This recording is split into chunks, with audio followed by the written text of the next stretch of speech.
தமிழ்நாட்டில் இன்று தொடங்கி அடுத்த 5 நாட்களுக்கு கனமழை பெய்ய வாய்ப்புள்ளது. திருப்பத்தூர், தருமபுரி, சேலம் மற்றும் திருவண்ணாமலை மாவட்டங்களில் இன்று முதல் 4 நாட்கள் கனமழை பெய்யும் என்று கணிக்கப்பட்டுள்ளது.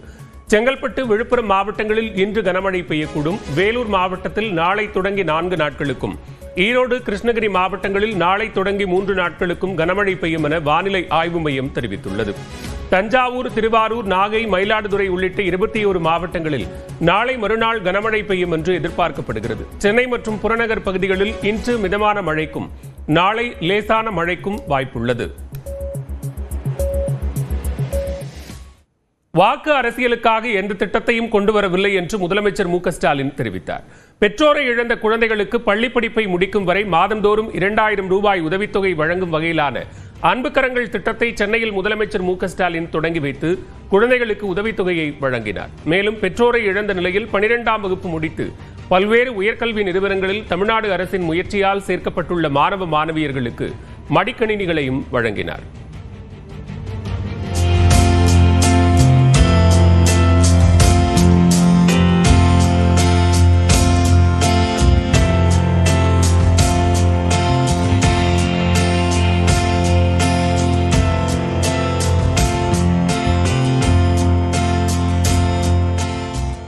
அப்போது பேசிய முதலமைச்சர், பெற்றோரை இழந்த குழந்தைகளுக்கு இனி தான் இருக்கிறேன் என்றும் யாரும் கவலைப்பட வேண்டாம் என்றும் கூறினார்.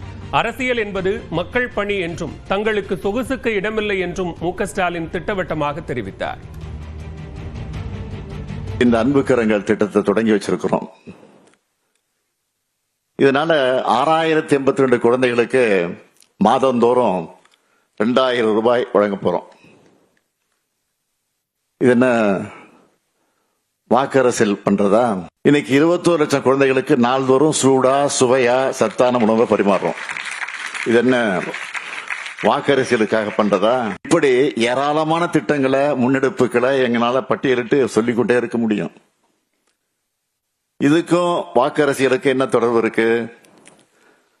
வாக்கு என்பது மக்களின் நம்பிக்கையை பெறுவதற்கான அடையாளம். அந்த நம்பிக்கையினால் பெறப்பட்டிருக்கும் இந்த பொறுப்பு சமூகத்தினுடைய கடைகோடி மனிதரையும் கை கொடுத்து மேலே தூக்கி விடுவதுதான் வாய்ப்பு. பதவி மோகத்தில் தேர்தலுக்கு தயாராகும் என்று சிலர் நினைப்பதாகவும் முதலமைச்சர் விமர்சித்தார்.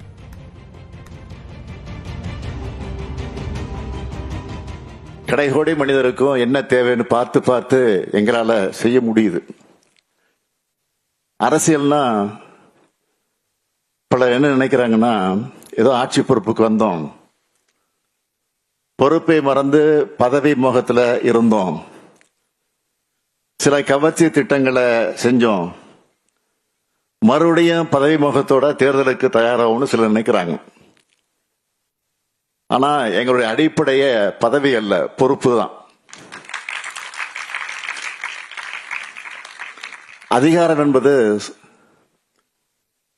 சாமானியனுக்காக போராடுவது. அதிமுக வாக்குகள் ஒருபோதும் விஜய்க்கு செல்லாது என்று அதிமுக முன்னாள் அமைச்சர் ஜெயக்குமார் தெரிவித்தார். சென்னையில் செய்தியாளர்களிடம் பேசிய அவர், எம்ஜிஆரின் புகைப்படத்தை விஜய் பயன்படுத்துவதற்கு வரவேற்பு தெரிவித்தார். அதிமுக ஓட்டு என்பது புரட்சி தலைவர் படத்தை போறதுனாலே, அண்ணா படத்தை போறதுனாலும் அந்த ஓட்டு விஜய்க்கு போகாது. எனவே அது மட்டும் உறுதியா நான் சொல்றேன். எனவே போய் வணங்கட்டும், போற்றட்டும். பேருந்துல அண்ணாவுடைய அந்த திருவுருவம், புரட்சி திருவுருவம் அதெல்லாம் பதிச்சு போட்டோம். எங்களுக்கு மாறுபட்ட கருத்து இல்லை. ஆனால் அதே நேரத்தில் அது ஓட்டுகளாக கன்வெர்ட் ஆகுமானா அதிமுக ஓட்டு விஜய்க்கு போகலாம், ஒரு காலத்தில் போகாது. எனவே அதுல விஜய்க்கு ஏமாற்றம் தான் மிஞ்சம். விஜய் தலைமையில் 3வது அணி அமைந்தால் மிகப்பெரிய பின்னடைவை சந்திக்கும் என்று அதிமுக முன்னாள் அமைச்சர் ராஜேந்திர பாலாஜி தெரிவித்தார். சிவகாசியில் அண்ணா சிலைக்கு மரியாதை செலுத்திய பின்னர் செய்தியாளர்களிடம் பேசிய அவர், எம்ஜிஆரின் புகழும் பெருமையும் அதிமுகவிற்கே சொந்தம் என்று விஜய்க்கு பதிலடி கொடுத்தார். புதிதாக வருகின்ற கட்சிகள் எதவாக இருந்தாலும் புரட்சித் தலைவர் எம்ஜிஆருடைய படத்தை போட்டால் அவருடைய செல்வாக்கை தங்களுக்காக திருட பார்க்கிறார்கள். அதை மக்கள் புரிந்து கொள்வார்கள். நடிகர்களோ, திரை நட்சத்திரங்கள், நடிகைகளாக இருந்தாலும் யார் வந்தாலும் அவர்களை பார்ப்பதற்கென்று ஒரு பெருங்கூட்டம் கூடும். அது கட்டுக்கோப்பான கூட்டமெல்லாம் கிடையாது. காட்டாறு போல் கூடக்கூடிய கூட்டம் அது ஓட்டா மாறக்கூடிய வாய்ப்பு உறுதியாக கிடையாது. விஜய் தலைமையில் 3வது அணி அமைய வாய்ப்பு இருக்கு. அது அமைக்கலாம், 3வது அணி அமைக்கலாம். அதற்கு வெல்வதற்குரிய வாய்ப்புகளும் கிடையாது, எங்கேயும் ஜெயிக்கக்கூடிய வாய்ப்புகளும் கிடையாது. ஒரு தொகுதியிலோட வெற்றி பெறக்கூடிய வாய்ப்பு அவர்களுக்கு கிடைக்கக்கூடிய வாய்ப்பே அமையாது. வக்பு திருத்தச் சட்டம் தொடர்பான உச்சநீதிமன்ற உத்தரவுக்கு தாவேக தலைவர் விஜய் வரவேற்பு தெரிவித்துள்ளார். தனது எக்ஸ் பக்கத்தில் பதிவிட்டுள்ள அவர், நீதி, அரசியலமைப்பு மற்றும் அடிப்படை உரிமைகள் ஆகியவற்றை பாதுகாக்கும் வகையில் நீதிமன்றம் பிறப்பித்த உத்தரவு மாபெரும் வெற்றியை குறிப்பதாக குறிப்பிட்டுள்ளார். மத சுதந்திரம், சமத்துவத்திற்கு பெரும் அச்சுறுத்தலாக இருந்த அம்சங்களுக்கு தாவேக மற்றும் பல்வேறு தரப்பினரும் தாக்கல் செய்த மனுக்களின் அடிப்படையில் உச்சநீதிமன்றம் தடை பிறப்பித்துள்ளதாகவும் விஜய் தெரிவித்துள்ளார். கூகுள் நிறுவன CEO சுந்தர் பிச்சை பயின்ற IIT வனவாணி பள்ளி விரைவில் மூடும் நிலை உருவாகியுள்ளது. இதற்கான காரணம் என்ன? விரிவாக விவரிக்கிறது இந்த தொகுப்பு.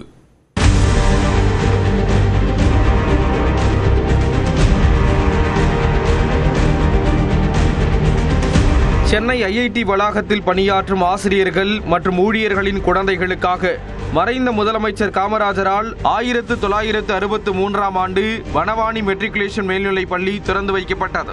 52 மாணவர்களுடன் தொடங்கப்பட்ட இந்த பள்ளியில் தற்போது 2000த்திற்கும் மேற்பட்ட மாணவர்கள் பயின்று வருகின்றனர்.